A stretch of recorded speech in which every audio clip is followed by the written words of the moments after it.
Hi there, it is me, Dr. Christine Lee, procrastination coach. I hope you're doing well. Luna, the black dog, and Leo, the blonde dog, are with me today.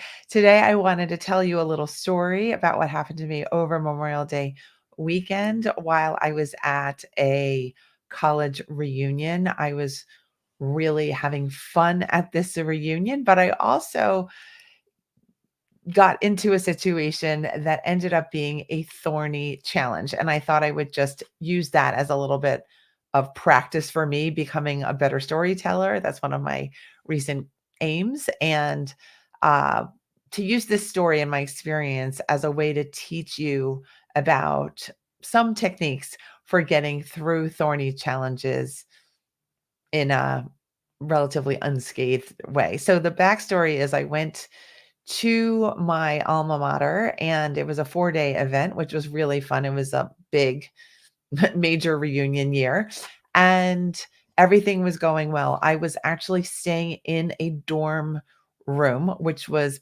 part of the challenge. Everything was fine for the first night, but the afternoon of the second day, I opened the door to the dorm room and I saw somebody else's bag in the room. And instead of overreacting, I kind of brushed it off. I was having so much fun. I kind of in my mind thought to myself, this probably isn't a scary situation. It's probably someone's mistake. This may just go away by itself. But by midnight that same night, the issue had kind of expanded because the person had moved into the bedroom area of the dorm room and set up that person's place next to my bed. So I knew there was some major thing going on. This involved me calling campus security just to straighten things out, spending a lot of time trying to get things sorted. And actually, the very long story short, is that I ended up being moved by the university to another building, to another room. So this I would characterize as a thorny challenge because I had reserved the dorm room. I had paid for the dorm room, all these things. But thought I would mention this story to give you a little story to think about. How would you have handled these issues? And what are the ways to best manage through a thorny situation? Because most of us don't anticipate these things and we end up feeling like they come upon us. So I thought I would just share what I did and what I think might be good advice for you in case you find yourself in some sort of thorny challenge, which of course I hope you don't. All right, the first tip that I have is to reframe the situation as a growth opportunity instead of an obstacle or a challenge. And although this situation was indeed challenging for me and took up gobs of my reunion time, I did decide not to freak out, not to stress out, not to think that I was in total danger because I certainly was not.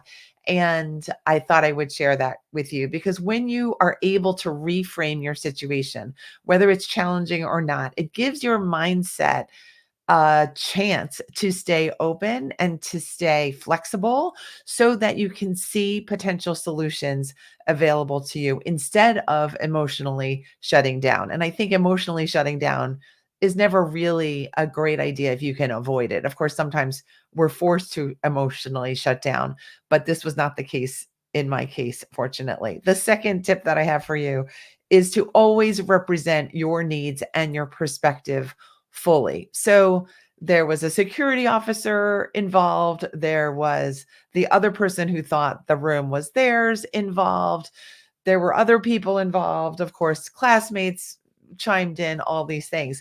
And I just knew in my heart of hearts that I knew I had an argument in this situation because I had reserved the room, because campus security noted that I was reserved in the room, and so on and so forth. So I just decided I'm not going to freak out. I'm going to just be here representing my position and to do that until the bitter end, which I did. So just because, I guess my point here is just because there are other people involved, like campus security or an undergraduate who thinks the room is theirs, you get to have a say. Your needs are just as valid until proven otherwise. So stand up for yourself, continue on, don't back down. All right. The third tip that I have for you is continue to take small steps while being kind and patient to yourself. If I was going to spend that time feeling embarrassed, feeling like I must have done something wrong, feeling like I should just be nice and walk away and pretend this never happened, I would not have been doing myself a good thing. I would have just been giving up and letting everybody kind of get one over on me, and I just wasn't in the mood to do this. Like, I'm not an undergraduate anymore, and I felt like, you know what? I can really represent my needs. I can take small steps. I can go to the security office. I can go back to the dorm and wait for the security officer. All these things I did while patiently waiting for the issue to be resolved. In the end, I was asked to move to a different dorm building and a dorm room. I was not so happy with that solution. I will be writing the university with my thoughts about this issue, hoping for kind of perhaps a refund for my room. But I just, again, thought I would share this story because I'm becoming a better storyteller and because I wanted to model ways to get through situations successfully, or at least with your best interests being represented. Because I do think that when you stay in the game, when you are kind to yourself, when you continue to take small steps, you can get through any thorny situation. I'm grateful to be in my own home, not in a dorm room, and with all of this as a fun story to share with you. Now, thanks for listening. And in case you have another kind of thorny issue like clutter in your home, I want to invite you also to my upcoming free event called Re-Energize Your Home. It is starting this coming Monday, June 3rd.